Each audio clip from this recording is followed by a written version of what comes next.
Do you need a double clap? No, we're good to go, yeah. Okay, we're rocking. Okay, before I introduce our guest today, let's address the elephants in the room. And that's not a stab at you guys being overweight or obese. Who's in the room today? Kelly and Dylan, co-producer of the show. Kyle Herbert, aspiring co-producer of the show. Manifest Just it. don't fuck up, man. Armand Baby, audio engineer. Armand, thanks, man. Appreciate it. And to my right, camera left. Not yet, you're not, but I kind of want to call you the female Mark Cuban. You know what I'm saying? Jeez. Because there are so my mom is her own boss. Mm-hmm. And so very infrequently I meet girls our age who are like all about the fucking business. Mm-hmm. And those are great qualities to have. And so on my right, I have Julie Russell of Fangirl Fantasy. Yes. Welcome. Thank you so much for having me. That's a lot of pressure that you just... I went into host mode out of nowhere. This is Hollywood, the entertainment business. What an introduction. Can you give a quick synopsis of who you are and what you do? Yeah, I am Julie Russell. I am originally from Boston, Mass, and I live out here in Los Angeles now, and I am the founder, CEO of Fangirl Fantasy, which is an events company that focuses on pop culture and fangirls. It's a safe space for fans to go and listen to music that, you know, if you go to a normal club or something like that, you're probably not going to hear. It's like the music that when you put on your Spotify or go on a road trip with your girlfriends, like this is what you're going to be listening to. Yeah, so that's one part of my life. And then I am also a day-to-day to some TikTok influencers out here in LA. Hustler. 2 full-time jobs and running her own company. How many young ladies our age do you know do that? Do you know any others? I mean, in LA, yeah, probably. I mean, it's a different... I'm super fortunate that the balance that I have, that I've learned to have, and the clients... And earned. Yeah, that I've, like, you know, worked really hard to get. I think 2 years ago, if you said this, I'd be, like, pulling my hair out and be like, it's not that fun, you know, to be doing both of it. But now I'm in a place where I love both of them, and I get to focus on both of them and have that balance of knowing, okay, I need to focus on this part of the job today. Like, this is 1, 2, 3, and then this, the twins, who are 2 of my clients, really need me. It's like, I got to figure that, I got to put Fangirl on the back burner or whatever. So I'm in a position where now, like, I have my routine. I know, like, what needs to happen next and, you know, all that. Like, after this, I have a call right away, you know, to be on with them. But I'm super fortunate that, like, I run my own schedule. I know their schedule, so I can, like, work everything around so it fits in with me, you know, so that it fits in that I can do all of it.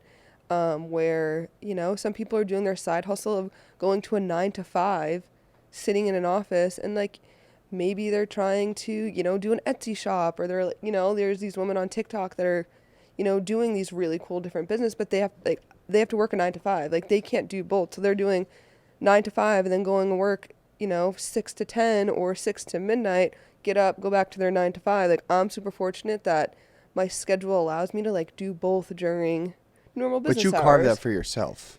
Yeah, I'm in, like, a really good position that I get to do that my jobs aren't, like, you need to be in an office, like, oh my God, you're on the phone for, like, your side business. I was just going to say, you just need to be on your phone 24/7. 24/7, yeah. What's that screen time looking like? Oh God, it's so bad. It's like, you're down 20 minutes since last week. It's like 27 hour. I'm just kidding. But it's like, you're on your phone. 27 hours isn't that bad, I guess, right? No, well, a day. 4 hours a day? No, it's like 19 hours a day. No. Yeah. Like, I literally, like, my best friend JD, who travels with me and everything, he's like, there's, like, times where I'm, like, in my sleep and I, like, pick up my phone and, like, answer it, or I just, like, don't even realize it. Are you serious? Oh, yeah. So like, the only time you're off your phone is when you're sleeping? Yeah. But even then, you're having dreams about that iPhone? Yeah. Oh, my God. It's my lifeline. Do you feel, like, overstimulated? Sometimes. I mean, like, there's, like, TikTok is also part of my job to make sure, like, you know, I'm, like, every morning I wake up, I check what like, Aisha, Azra, Nate posted to make sure, like, you know, just see where they're at. Like, what did they, like, even when I leave, like, what did they do last night? Or, you know, did that brand deal perform well? And so, like, that's the first thing I do when I wake up in the morning. And then I check, like, my Fangirl socials and, okay, what do I need to post? Like, what didn't perform well? This, and that.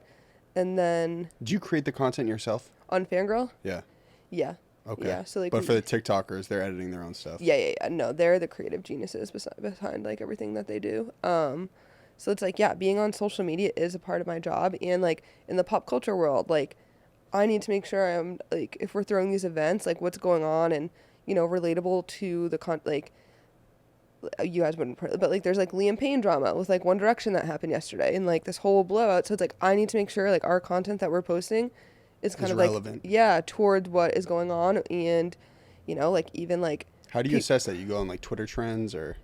yeah, but I'm a fan of this stuff, so it's popping up on my For You page, or it was like Liam was on the Logan Paul podcast, so it's like I was listening to that anyways to see what Liam had to say, because Liam doesn't really do podcasts, so it's like, all right, this is interesting. So it's like that stuff in my timeline on Twitter. It's like all my that's what we like, so it's like it's just so natural for me to know what's going on. But you do need to, like, if I wasn't on social media, like I wouldn't have known that happened.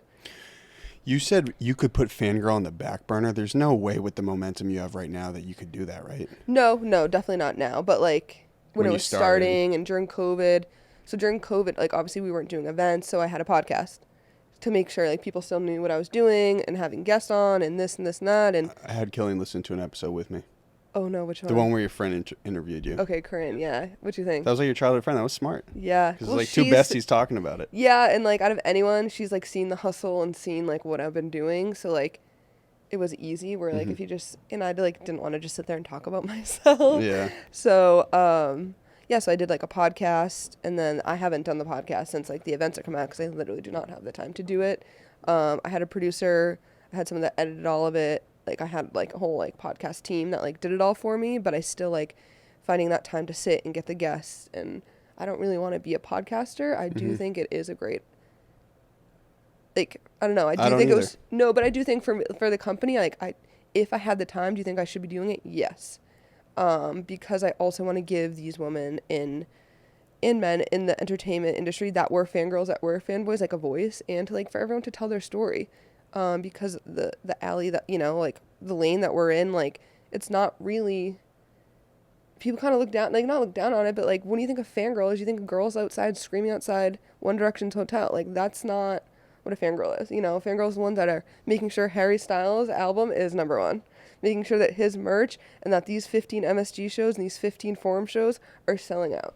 Like that's what a fangirl is. It's just someone that loves and supports, and it's like you turn that. But you've also wrapped a community into a professional. Yeah. And that the fact that like that was me for the Jonas Brothers. Like, and look at me, like I'm doing okay. Like people still look at me as a professional. Like people don't look down on me. It's just kind of how did that transition happen? So I think trying to give these younger girls that are trying to make it into the industry like something to listen to, and different stories and different jobs that there actually are. So I do think, I don't know, I'm like convincing myself to do the podcast again.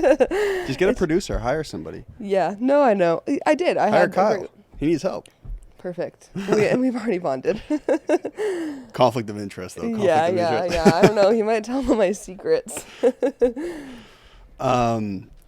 So when you were growing up, you were like a heavy Nick Jonas fan. Oh, yeah. So that was your introduction into the world?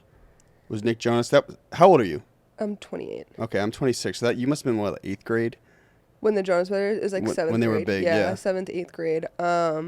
My first concert was Aaron Carter in 2nd grade, so it's like I was always in that like. That's how I beat Shaq. Literally, though, but like I had Aaron Carter posters on my wall when I was like in 2nd and 3rd grade. Like that pop world of music, and even just like TV shows. Like I get so invested in anything that's like in. Like I watched One Tree Hill, I watched The Gossip Girl, I watch, like all those super pop culture shows that like were in, that like have a die-hard fandom. So with the music, like, yeah, I was a Disney Channel girl. Like, the Jonas Brothers, Demi, Miley, Selena, like all those shows. But yeah, the Jonas Brothers were just our generation and that band for me. Can I ask you an aside question real quick that's irrelevant? I'm in contact right now with the mom from Sweet Life of Zach and Cody. Oh, Carrie, yeah. She wants to do an episode, but it's on Zoom. I'm like, yo, Zoom's kind of buns. Would you guys take the episode on Zoom? Would that be worthwhile? She was awesome. She's always like spunky, Yeah, no, she's fun. And she's always like, I'm having troubles with men. And they'd be like, Yeah, come yeah. on, Mom, we don't want Yeah. to hear that. And the singer. I think during COVID, everyone just kind of realized that like it's so easy now to just do shit over Zoom that like if they don't have to go somewhere, Exactly. they're not gonna go somewhere. So like for her to like sit down for 30 minutes on her Zoom, like I think she was just gonna be like, I'll do it for you, but like I'm not leaving my house. Smart woman. Continue though. Tell me about your 8th grade experience with Jonas Brothers. Yeah, I mean I was just like going to all the concerts, and you know I've been on Twitter since 2009, and it's like I started a Twitter because of the Jonas Brothers. Like I was on all those fan chats and, you know, like everything, and creating a community, and then just going to these, like, we didn't just like go to the shows. We left our house at 6 a.m. to like camp out to make sure that we were like front row.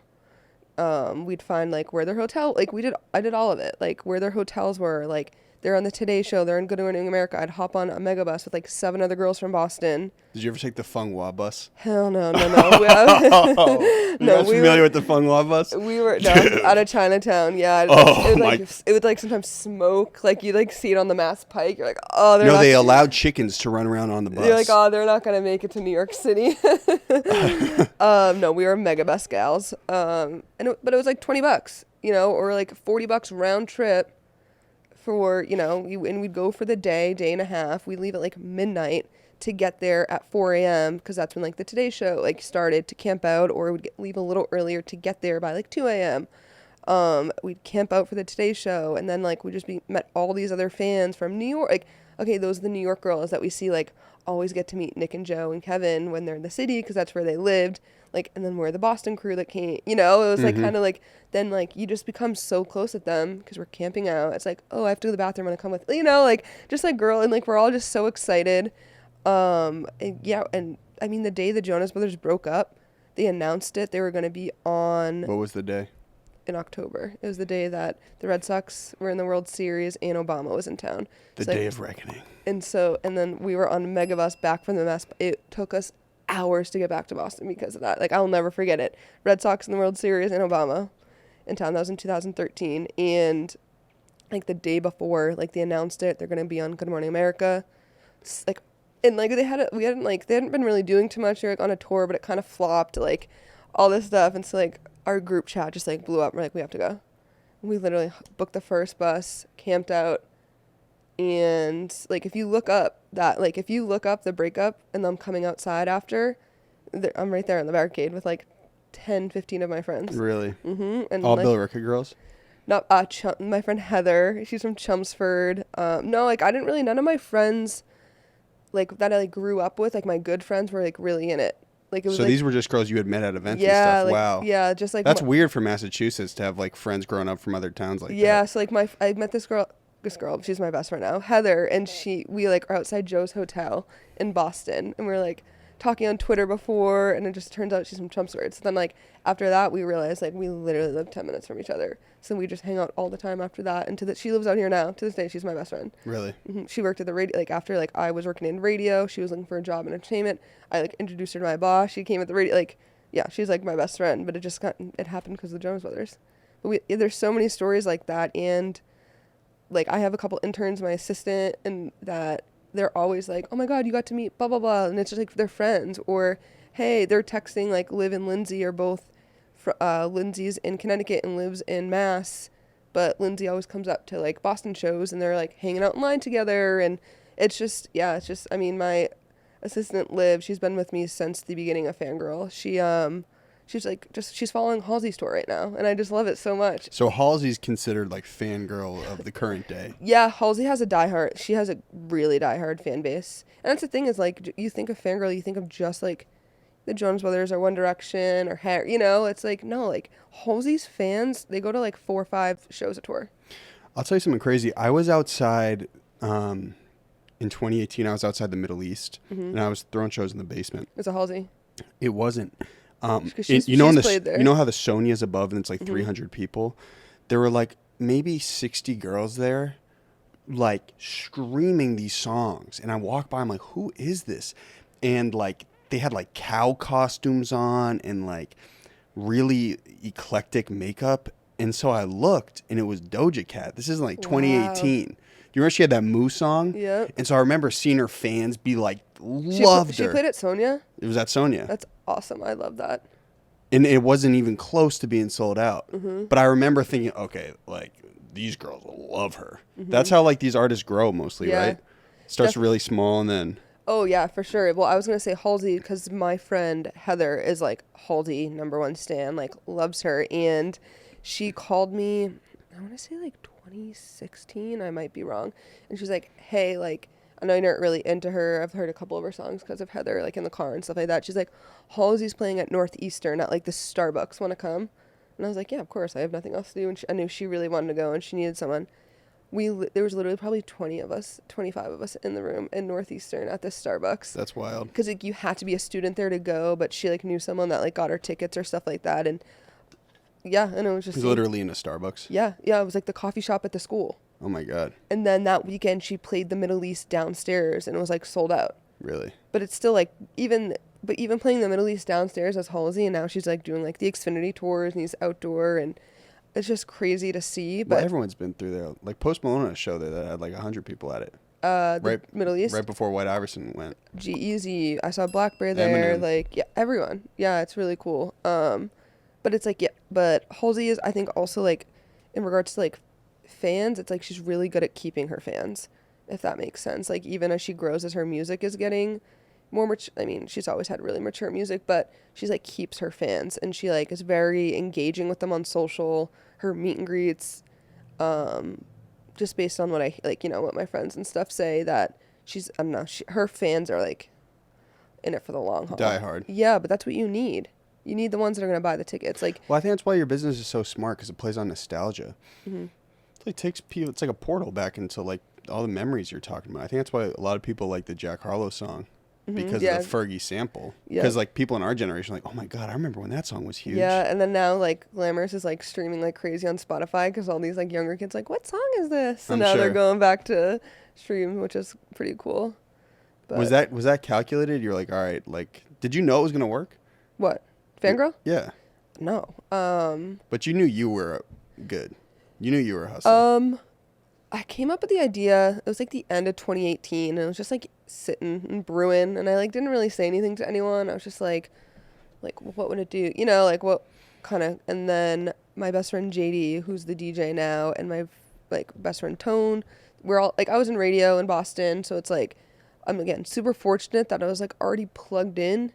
So, like, I kind of brought the idea to them, and then, like, some of my friends are also at the station, like Eric and Heather, and I was like, okay, this is my idea, like, what do you think if I, like, and they were, like, Eric and Heather, like, my friends that, like, love that music, like, well, we'll go, and, like, so, like, we would go if it wasn't you, so if it's, like, we would go, then probably other people, you know, like, kind of, and then I brought it to Tone and JD, and I was like, what do you guys think, and, like, like, it's not our music, but we trust you, if, like, you think, and so, my friend Rico, who's another DJ out in Boston, he, like, helped me get a venue. There's this, like, where was the first one? I don't want to give them clout because I hate them. God. They screwed me. No, they screwed me. It's like I've learned I feel a lot like everyone of screwed you. I've learned a lot of Pulling lessons. knives out of your back. I've learned it's learned lessons like throughout it and like what to do, what not to do. It's like I guess just as a business owner, but it was at 222, which is across from the Garden. Yeah. And they were like new, and so Rico was like, they need help bringing people in. So it's like if you can bring people in, it's like the perfect, you know. And so then my marketing side of it, like after I planned it on my birthday because it was a Saturday. So I'm like, one, if you're my friend and you're going to come out and like, usually when you know, let's go to a club, let's go to a bar, like, okay, well, if I say my birthday party's here, all my friends are going to show up, even if they normally wouldn't come because whatever. So I'm like, my friends that would come because they want to come anyways, now my friends that are going to come because it's my birthday. And then I also have the same birthday as my older brother. Plot twist, 3 years apart. So then he was like gonna support me and like doesn't care like where he goes for his birthday. So then all his friends are gonna come. So like in my head I was like, all right, we already have 50 people that like will show up, you know, like and make it look good, like whatever. So we just did like a generic like fangirl night where it's like, was that the name of the company at the time too? Fangirl Fantasy, yeah, it hasn't changed. And so it was just like Avril Lavigne too, Aaron Carter, like Selena Gomez. It was just like straight up fangirl music, like nostalgia. NSYNC, Backstreet Boys, and we had like 120 people show up, which I was like, hell yeah, like sick. And my friend Tone DJ'd, and he is not into this music at all. He actually, was like, if I turn a shade lighter of white, I blame you. He's like, if I turn, because it's just like white people music. Yeah. And so What is he, Spanish? I was black. And Okay. he was just like, we were dying. I had to like teach him. He didn't even know who Aaron Carter was. It's like, Tone, you're killing me here. And so that was the first one. It was 120 people, which is like, for me, I was Yeah, like, like holy when you shit. look back, you realize that's like a huge blessing that the first one was a hit, right? Oh, I know. It gave you that little momentum. Oh, to I get in know. the So game. then that was in May. The next one we did June, and I planned it, and I did like female pops. And I planned it after the Ariana Grande concert that was at the Garden across the street. So like, you're going to go to the Ariana Grande concert, come here after party. Same thing, like 100-ish people, another like good night. And then the next one was in August, and I planned after the Jonas Brothers concert at the Garden. And are you working in radio this whole time? Yeah. Wow. Yeah, I was at the Sports Hub. Okay. 98.5. Yep. I was at the Sports Hub. I was the promotions coordinator, so Oh I my was like God. running their events and stuff like that. Were you ever receiving the calls coming into that place? No. I was on Like the, David Ortiz No, I has was on no the- clue what he's doing. No. I was on the marketing side. And so we did boy band night because after the Jonas Brothers, and it was like the most tickets we sold, and like it had the most hype. We were like 300 tickets, How are you marketing? Social? just social. Yeah. And you already have that down. That's already implanted in your brain. Twitter Yeah. since like 6th grade. So Yeah. So I was like, hell yeah, like so good. Like I was at the concert, so this is like first time I hired someone to like, I set it up before the concert because like the venue was empty. I made sure like, the photo booth, like all the cool stuff was good. JD was DJing his first event there. He was like, he's like, be there before me. I had my girl at the door. I had like everything good so that I could just like leave the concert and come over. Because I was not missing the Jonas Brothers concert. Mm-hmm. And so, but I was like on like a high. I was like so excited, so nervous, like, and they fucking double booked. So they were like, you have an hour and then you guys are out Where's this? at 2:22. Okay. You're tying it back into getting Yes. stabbed in the back. Yeah. pulling it And I up. was like, what do you, like, we've been promoting it. You guys have been promoting it. What do you mean? They like, kicked us out. It was fucking horrible. And then they like brought in like, they like literally were kicking JD off. And I literally looked at the guy that like the DJ before. I was like, how much are they paying you to be here? And it was like $400 or something like that. I was like, I'll give you 800, leave. Really? And he was like, no. I was like, I will literally double, like, go away. You're freaking out. Yeah. And so it was horrible. Like, they caused a scene. Like, the bar guy was like, I'm like, you guys now owe me, like, I need to give people refunds. Like, because this was not it was horrible. I learned so much from that. But I also then was like, it's fucking over. Fangirl, like, I have now a bad reputation.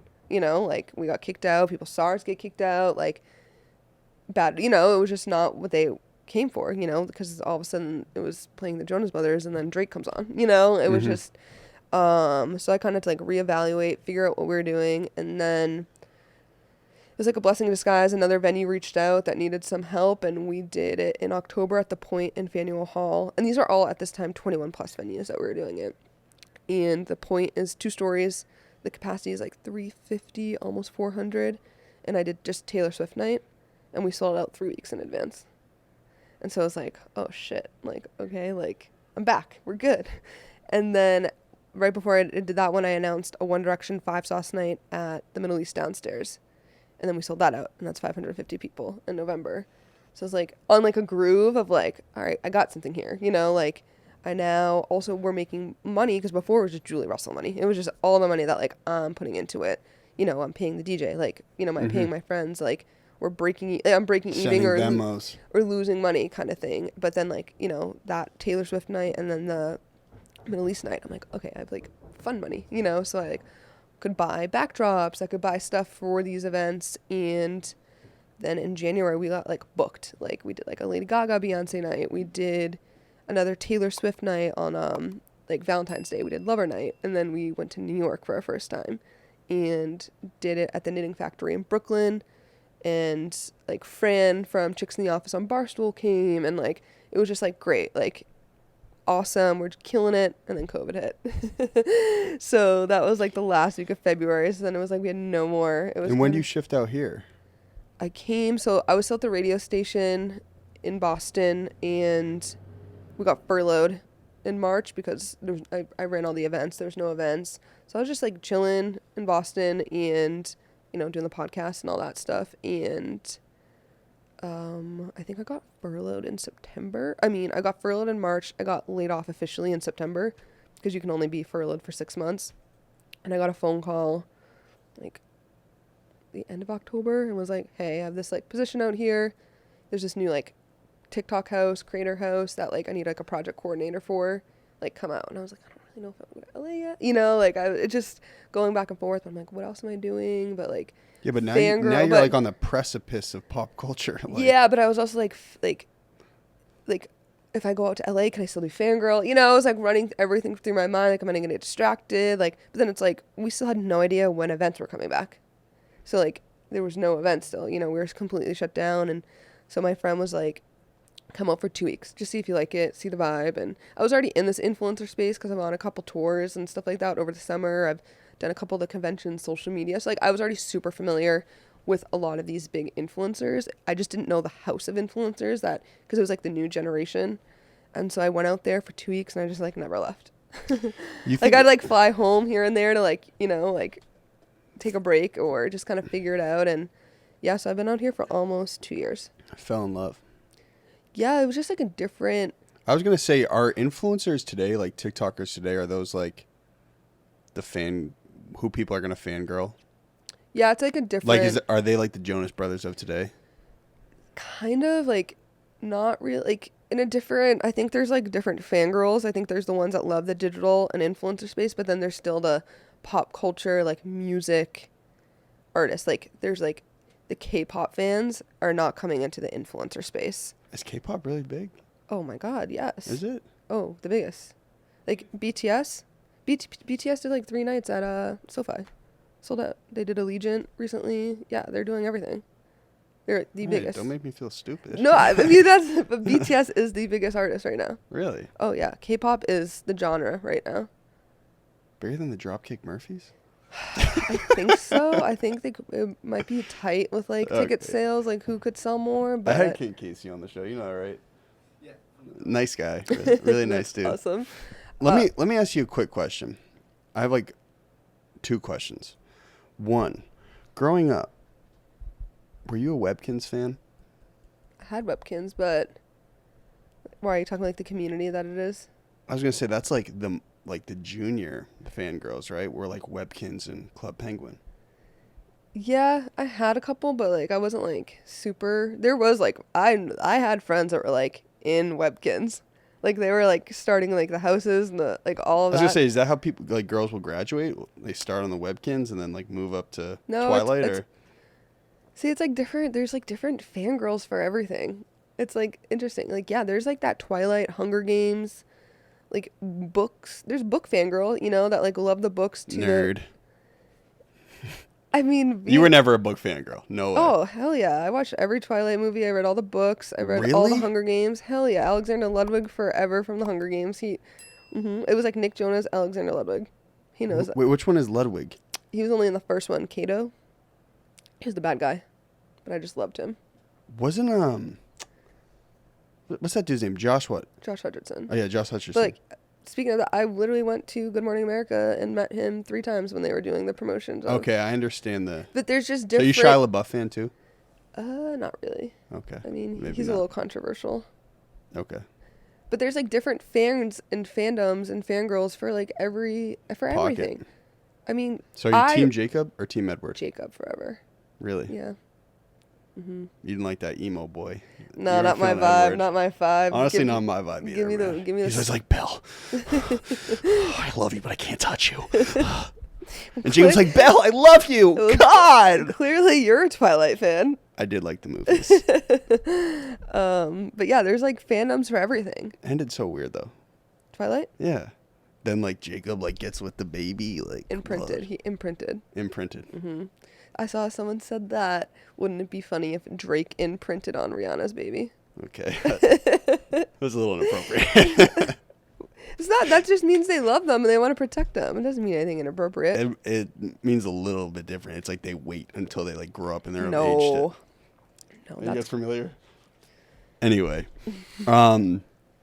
okay. Now, I think what would be valuable is if you kind of discuss like how you've grown as an entrepreneur since you started, because like starting out, I think most entrepreneurs start out with like their base skills that they've been known for their whole life. Like I've always been known as like social and like good at like bringing people together. And so that's kind of like what I've carried with me for the past like 5-6 years. But then you gain skills as they go on. What did you start with specifically outside of just your passion for Fangirl?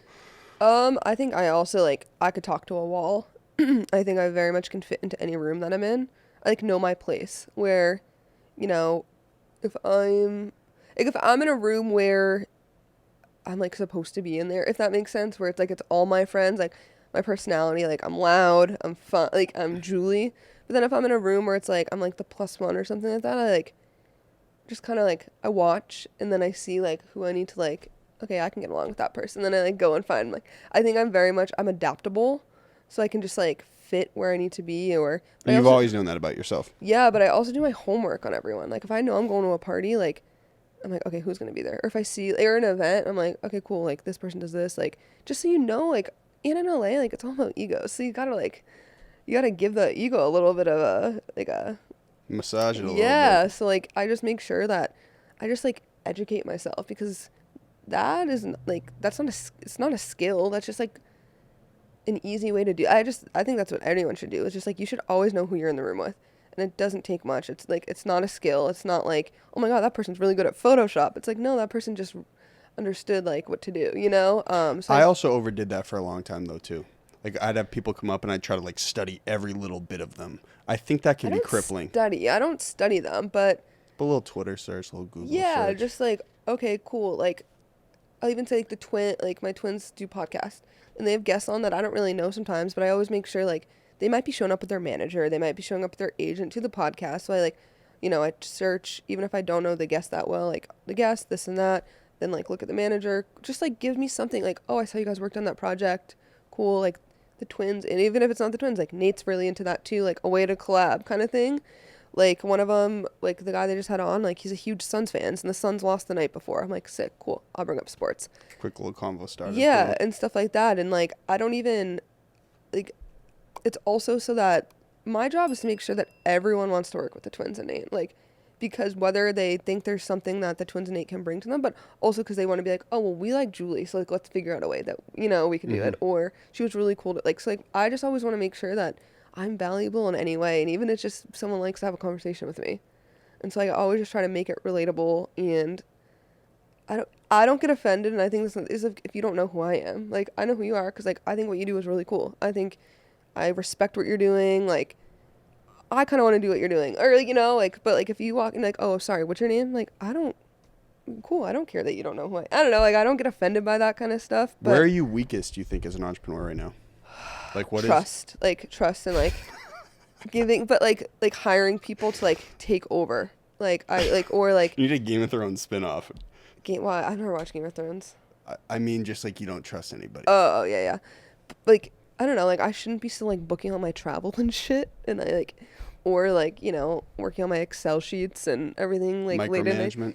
Yeah, I think that's where I just, like, I need to, like, give up a little bit, like, hand over some stuff so that we can grow as a company, but I just, like, yeah, I just need to know what's happening at all time, and I think, I'm a control freak, I will say that, I'm a control freak.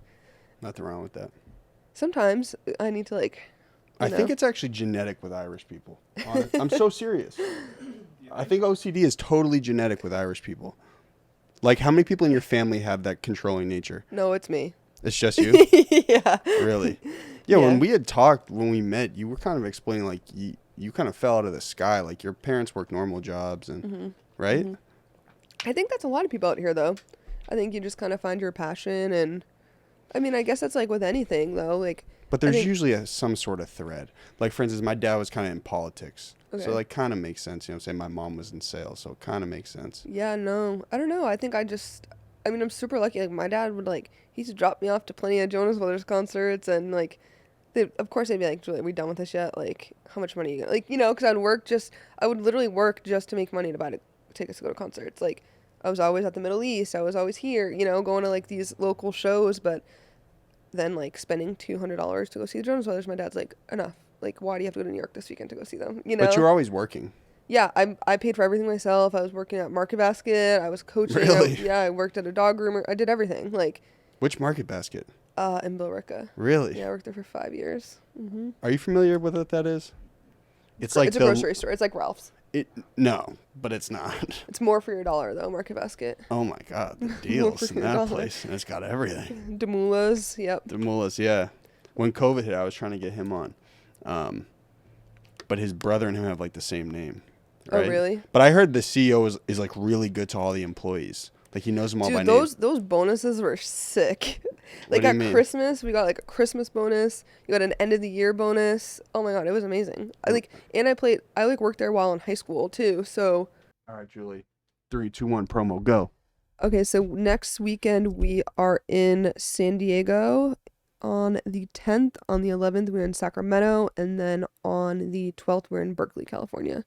And then week after that, we're in Chicago and Detroit. Now, why should young ladies come to these shows? It is a fun and safe space. How many times have you given the pitch? Like a gazillion? I don't really know. I mean, I think it kind of, if you see it like in video and stuff, it kind of speaks for itself. It's just a fun, safe space to come with your friends, like a night out where you know what you're getting. You know, Mhm. like there's no like, sometimes you show up to a bar and you're like, oh, I didn't even know what music was going to be playing. And it's like shit you hate. It's like EDM or like whatever. And it's like here, you know exactly what you're going to get with all your girlfriends. Just have fun. And yeah, it's just going to be a good time. Take a trip down memory lane. Okay, you two, any questions before we wrap this up? What kind of dog do you have? I have, his name is Oakland, and he is a pit lab hound mix. He's a little mutt. I have him right here. I was gonna ask about the tattoo. Yeah, that's my buddy. Literally looks exactly like the dog. You'll see the dog in the car. It looks exactly like it. Where did you get that out here? No, in New Hampshire actually. It was Are you drunk? no, no, it was Hampton Beach. No, it was we were just like at dinner. It was the only place that was still like I called like 18 different places. I was like, no, when you just like really you have it in your head and You it's gotta like do it. now or never. That was kind of the situation. I just got my appointment for my first tattoo. Oh wow. LA will do that to you, man. Everyone out here has got tattoos and dogs. Yeah. Everybody. Mhm. I'm getting the deer right here. A deer? The deer. Oh, We are on Golden Deer Productions, if you I didn't do know know that. that. Wow. The outline. Pretty legit. Will that hurt, you think? I don't have one on my leg, so I don't know. If it's like by your knee, Thanks, kid. probably. Appreciate it. Do you have one? Where? Do you actually? Yeah. Me too. Yeah. What is it? It's a pint of Guinness. That's the most Irish shit I've ever heard I in my know. life. What do you have? The I Love Amp, the old radio station I used to work at. Damn. Told you I'm dedicated, and it wasn't even. I didn't even. Did you get that in Hampton Beach? No, where did I get it? I got it out here. Really? Yeah, but it was like while I was still working at the station. Do you have a Fangirl Fantasy tattoo yet? No. Gotta get on that. Do I? Do you like need to have the company that you All run? right, sorry. You're an independent young lady. You do whatever you like. All right, this is how we start and end the episodes. One, thank you. I hope you had fun. Thank you for having me on. Yes. Did you have fun? Oh yes, I did. Okay, nice. You have to say your name, and this is my golden hour. So hi, Okay. and this wait. Oh. Hi, I'm Julie Russell, and this is my golden hour. Directly after no break. Hi, I'm Julie Russell, and that was my golden hour. Okay. Ready? Whenever you're ready, slide towards the camera. Hi, I'm Julie Russell, and this is my golden hour. Hi, I'm Julie Russell, and that was my golden hour. Well executed. Boom, done. Yes. Awesome.